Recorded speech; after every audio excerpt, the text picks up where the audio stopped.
Pero Él nos necesita a nosotros para mostrar su gloria. No que le seamos indispensables, porque si no hablamos, hablan las piedras.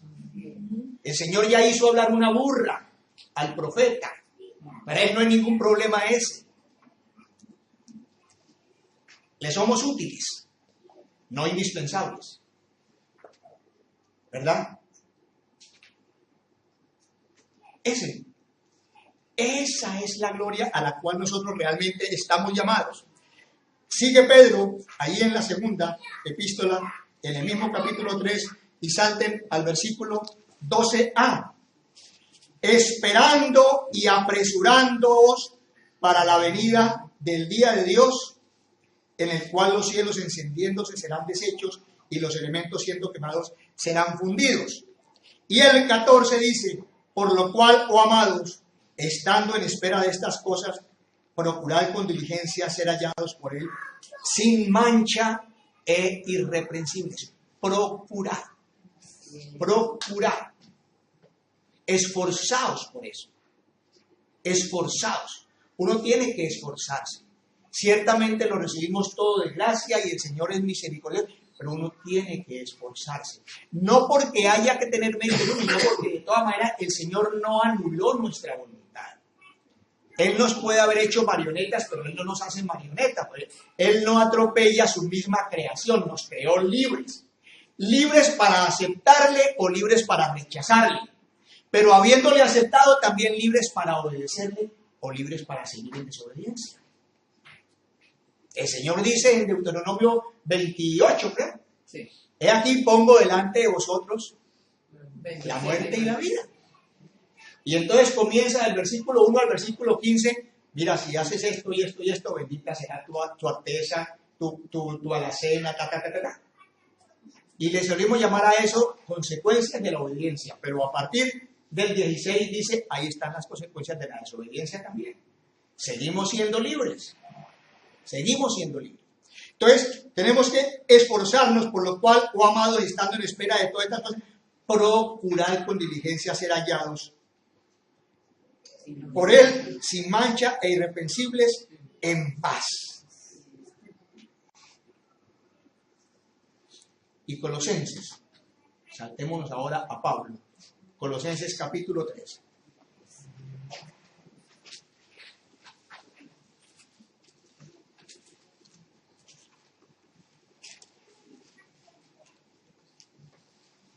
Dice, en los versículos 2 al 4,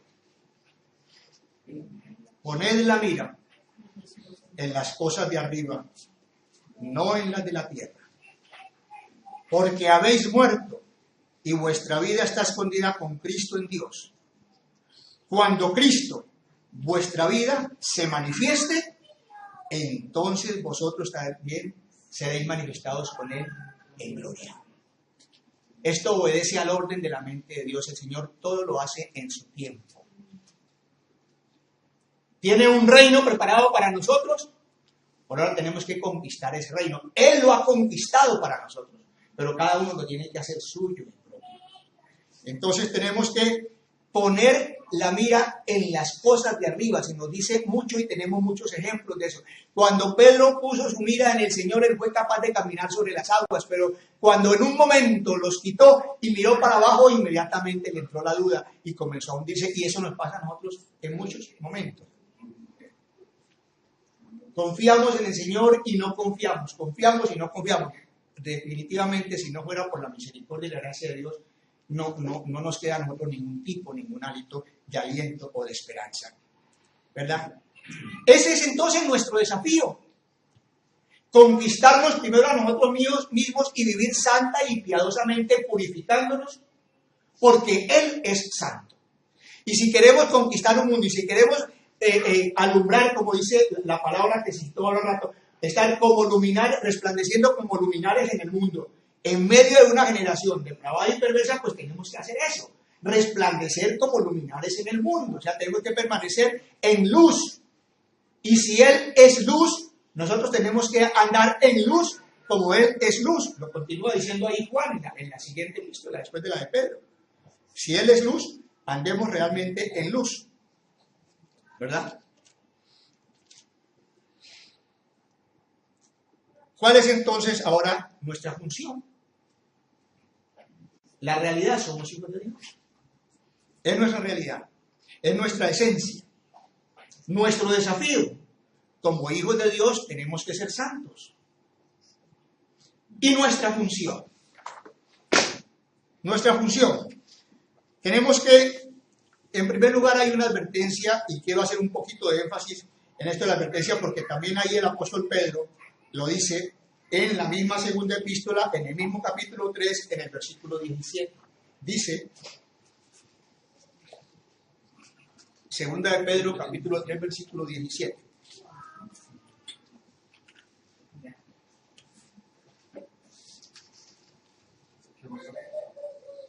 Así que vosotros, amados, sabiéndolo de antemano que todas estas cosas, guardaos, no sea que arrastrados por el error de los inicuos, caigáis de vuestra firmeza. Lo enfatizo ahora como primero porque para ninguno de nosotros es secreto que estamos viviendo los últimos tiempos. Y la palabra nos advierte muy claramente en muchos pasajes que en los últimos tiempos sobreabundará la apostasía, sobreabundará el error. Aparecerán por todos los rincones de la tierra muchos falsos profetas. Hay unos que son notorios. No es muy fácil de pronto caer en eso. Hay un apellido Miranda que predica en Miami, que él ya dice que es la reencarnación de Cristo. Y tiene seguidores. En mi ciudad, Colombia, los que conocen Cali, lo que fue el Teatro Calima es la sede de la iglesia de él. Lo que fue el Teatro Calima. Un teatro completo. Guardaos. Tenemos que permanecer. Tenemos que tener comunión unos con otros. Tenemos que estar pendientes y, como dice el apóstol Juan ahí más adelante, tenemos que probar los espíritus. El apóstol Juan nos dice al voltear la página que vosotros tenéis la unción del Santo y conocéis todas las cosas. Y es verdadera y no mentira, según esta nos ha enseñado. La unción es verdadera y no es mentirosa y permanecerá en todo aquel que permanezca realmente. Entonces tenemos que primeramente guardarnos del error. Segundo, tenemos que crecer en conocimiento de Dios. Segunda de Pedro, capítulo 3, versículo 18, el siguiente, 18. Antes bien, crecer en la gracia y el conocimiento de nuestro Señor y Salvador Jesucristo. A Él sea gloria, ahora y hasta el día de la eternidad. Amén. Crecer, hay que crecer. Para uno crecer, tengo un hijo que lo sabe muy bien, tiene que nutrirse mucho. Él cada hora pide comida. Y yo le dice, pero y es que estoy creciendo. Entonces, y es verdad, uno para crecer tiene que alimentarse. ¿Cuál es nuestro alimento? La palabra. Sobre todo la palabra, sobre todo la palabra. Hay multitud de libros y son libros buenos y nos sirven.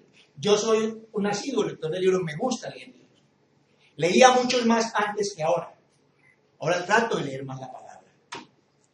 Es la palabra, es la palabra, es la palabra, como dice ahí mismo el apóstol Pedro en la primera epístola, como hijos amados, desead, como hijos recién nacidos, la leche espiritual no adulterada, para que por ella crezcáis para glorias. ¿Ok? Entonces tenemos que crecer en el Señor y en su gracia.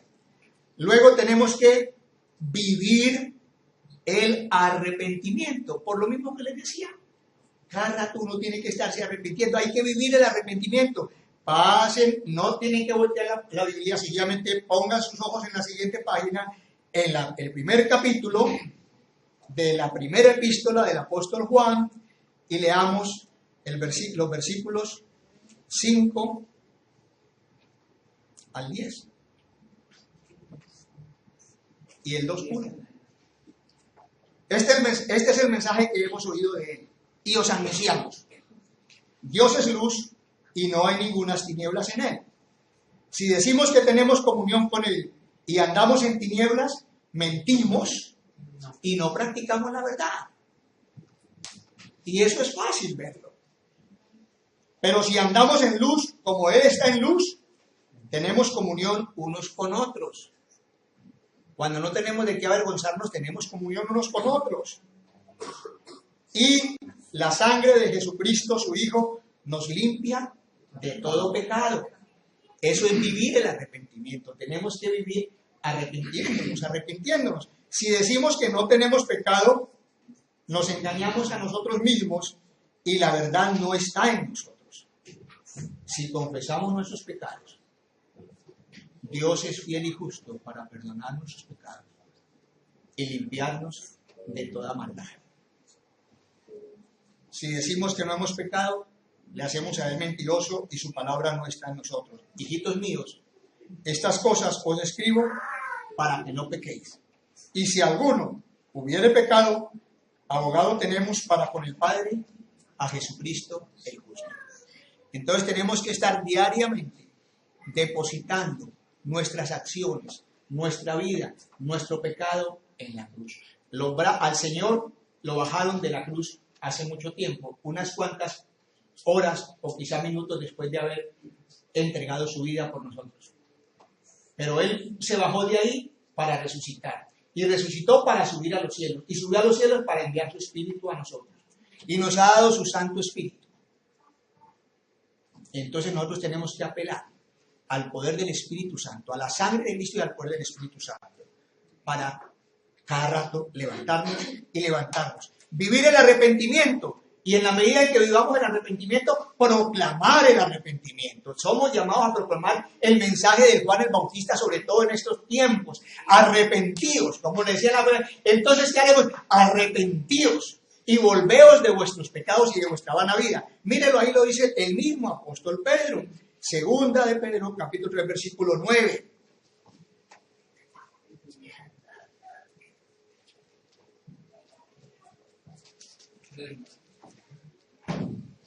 Sí. Versículo 9. Sí. Sí, está bien. El Señor no retarda su promesa, según algunos la tienen por tardanza, sino que es paciente. ¿Para con quiénes? ¿A quiénes escribe Pedro? A creyentes. El Señor es paciente para con... ¿Y qué tipo de paciencia es la que está teniendo el Señor con nosotros? No queriendo que ninguno perezca, sino que todos procedan al arrepentimiento. A la humanidad Él actúa a través de nosotros. La paciencia de Dios está primeramente proyectada hacia nosotros, sus hijos, porque es hacia nosotros, a los que Él ha encomendado su evangelio y la proclama del evangelio. Y tenemos que vivir una vida de arrepentimiento, o sea, vivir el evangelio para proclamar el arrepentimiento. Y la paciencia del Señor, en segundo lugar, es no ya con sus hijos, sino con el mundo perdido. Como le dijo al profeta, tienes tú y te enfadas por una calabacera que ni sembraste, ni rociaste, ni cultivaste, que en una mañana creció y por la noche, y no tienes compasión de toda esta gente de Nínive que no sabe distinguir entre su mano derecha y su mano izquierda.